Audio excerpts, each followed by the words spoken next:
सभापती महोदय, आमदारांना विधिमंडळाने एक स्वीय सहाय्यकांची सेवा दिलेली आहे, वाहन चालकाची सेवा दिलेली आहे. त्यांचं वेतन सध्या 30,000 आणि 20,000 रुपये आहे. अनेक वर्षात त्यात वाढ झालेली नाही.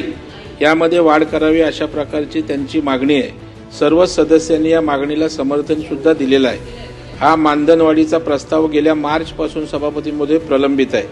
विधिमंडळाने संसदीय कार्य विभागाला प्रस्ताव पाठवला होता दादा, पण काही ना काही त्रुटी काढून हा प्रस्ताव त्या विभागाकडून परत पाठवला जातो अशी माझी माहिती आहे. आता पुन्हा हा प्रस्ताव सर्व त्रुटी दूर करून संसदीय विभागाकडे पाठवला जाणार आहे अशी माझी माहिती आहे. त्यामुळे माननीय संसदीय कार्य विभागाचे मंत्री आदरणीय चंद्रकांत दादांना माझी विनंती आहे की मानधन वाढीमुळे सरकारवर खूप मोठा आर्थिक बोजा पडणार नाही. त्यामुळे त्यांनी त्यांच्या विभागाला सकारात्मक निर्णय घेण्याबाबत सूचना द्याव्यात. दुसरी एक विनंती आहे, आमदारांकडे दुसरा एक पीए असतो, त्यांना मानधन देऊ नका, पण किमान त्यांना विधिमंडळाचे आय कार्ड द्यावे. ते नसल्यामुळे अनेक अडचणी येतात.